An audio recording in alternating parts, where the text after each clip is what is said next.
1, ignition, engine full power, and liftoff. Crew 9, go SpaceX, go Falcon, go NASA. Setelah peluncuran yang berjalan mulus dari kompleks peluncuran PAD-40 Cape Canaveral milik Angkatan Luar Angkasa Amerika atau Space Force Station di negara bagian Florida pada Sabtu 28 September 2024, SpaceX Crew 9 akhirnya berhasil berlabuh ya, atau docking tepat pada 29 September 2024 pukul 21.30 waktu UTC di Stasiun Luar Angkasa Internasional ISS. Ya, walaupun sebelumnya ada kekhawatiran pembatalan atau penundaan peluncuran akibat cuaca buruk yang terjadi di wilayah Cape Canaveral, tapi akhirnya peluncuran berjalan dengan aman dan sempurna, di mana boosternya juga berhasil kembali dalam keadaan utuh dan landing dengan sangat mulus. Jadi dua kru yang menjalani misi SpaceX Crew 9 ini adalah astronot Nick Hague sebagai komandan dan kosmonot Rusia Alexander Gorbanov sebagai mission specialist.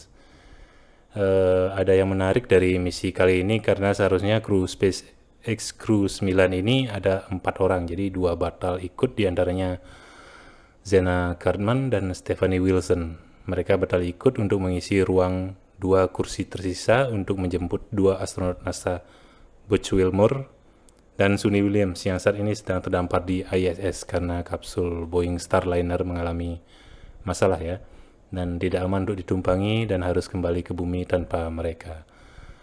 Ya, walaupun seharusnya kapsul Dragon milik SpaceX ini sebenarnya bisa punya kapasitas sampai 7 orang kru, tapi memang dari NASA hanya memberi izin untuk ditumpangi maksimal 4 astronot saja.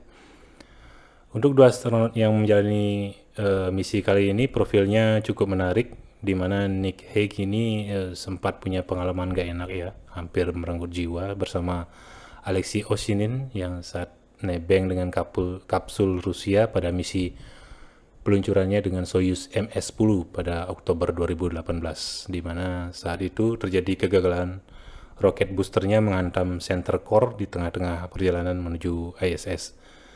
Untungnya keduanya selamat karena sistem Soyuz berhasil melakukan launch abort atau eject ya, dan mendarat kembali ke bumi dengan selamat. Sementara partnernya kali ini Alexander Gorbanov ini adalah kosmonot yang melakukan misi pertama kalinya ya keluar angkasa, dan Gorbanov ini yang menarik bukan kosmonot Rusia pertama yang pernah numpang roketnya SpaceX, karena sebelumnya kan sudah ada beberapa kosmonot Rusia yang sudah pernah merasakan numpang kapsul canggih touchscreen-nya Dragon SpaceX.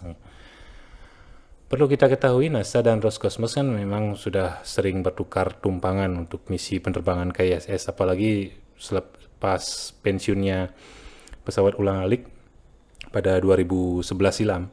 Otomatis NASA tidak punya wahana antariksa lagi ya. Jadi ISS selama masa itu selalu ikut Soyuz itu. Jadi beruntung sekarang ada SpaceX yang sudah bisa diandalkan. Untuk kapsulnya sendiri yang mereka tumpangi ini SpaceX Dragon yang sama. Ini namanya kalau tidak salah Freedom. Ini kapsul yang sama yang digunakan pada misi SpaceX Crew 4 dari NASA dan Axiom 2 dan Axiom 3. Jadi by the way, Axiom ini sebenarnya bukan entitas negara ya. Jadi perusahaan dan astronotnya pun swasta. Oke, sekarang ke misi overview. Jadi misi utama dari SpaceX Crew 9 ini adalah sebagai member ekspedisi ke-72 di ISS. Ini memang misi rutin yang untuk pergantian kru misi SpaceX Crew 8 dan resupply, dan dengan misi tambahan untuk mengajak Butch Wilmore dan Suni Williams kembali ke bumi pada Januari 2025. Jadi ini bukan misi khususnya untuk jemput 2 astronot itu ya, itu hanya tambahannya saja. Ya, seperti kita tahu Butch Wilmore dan Suni Williams ini yang terbang pada 5 Juni lalu seharusnya melakukan misinya selama 8 hari untuk melakukan pengujian kapsul Starliner, tapi malah terkatung-katung di ISS selama berbulan-bulan. Jadi Juni, Juli, Agustus, September. Jadi sudah 4 bulan mereka di sana. Ya, ini kita akhirnya tahu dengan apa sebenarnya mereka akan pulang nanti. Jadi ya siapa lagi penyelamat kita kalau bukan Elon Musk. Ya kan mereka tidak mungkin pulang dengan sapu terbang. Jika ada pertanyaan kenapa tidak langsung dijemput saja, langsung balik, tidak perlu tunggu sampai Januari. Toh juga Butch Wilmore dan Suni Williams ini tidak punya tugas dan misi khusus apapun di ISS. Jadi takutnya hanya makan tidur saja ngabisin supply kru lainnya. Alasannya ada beberapa alasan ya, dan tidak sesederhana itu. Walaupun pertama, walaupun roket SpaceX ini reusable atau bisa dipakai berkali-kali, tapi peluncurannya masih tetap mahal dan dana yang dipakai itu kan duit pajak warga Amerika karena ini misinya NASA. Yang kedua, kru 9 ini sudah punya misi tersendiri dan khusus, dan jadwalnya pun sudah ditetapkan jauh-jauh waktu sebelumnya. Jadi tidak mungkin membatalkan misi hanya untuk bertanggung jawab atas kekacauan yang dilakukan perusahaan macam Boeing karena ngotot terbang dengan kapsul yang tidak aman seperti Starliner. Kemudian yang ketiga, kalau dibilang Butch Wilmore dan Suni Williams ini tidak ada kerja juga tidak benar ya, karena mereka akan tetap diberikan tugas seperti pemantauan komunikasi dengan ground control, melakukan perawatan, observasi, dan membantu kru lainnya untuk menjalani misi selama di ISS. Jadi itu bahasa kerennya jadi OB dulu, sementara sambil nunggu jadwal kepulangannya pada bulan Januari nanti.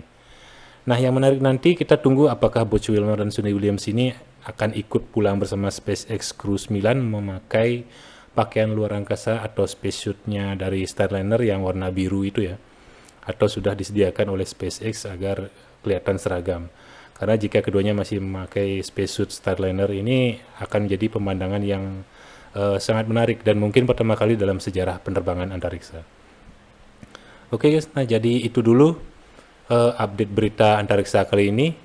Jadi total sekarang per video ini diupload ada 14 orang di luar angkasa, 11 di stasiun luar angkasa internasional ISS dan 3 di stasiun luar angkasa Cina Tiangong. Sampai ketemu pada video berikutnya. Jangan lupa subscribe untuk informasi dan update berita antariksa lainnya. Saya Mas Astro, pamit undur. Panjang umur, bahagia, dan sejahtera untuk kita semua. Peace.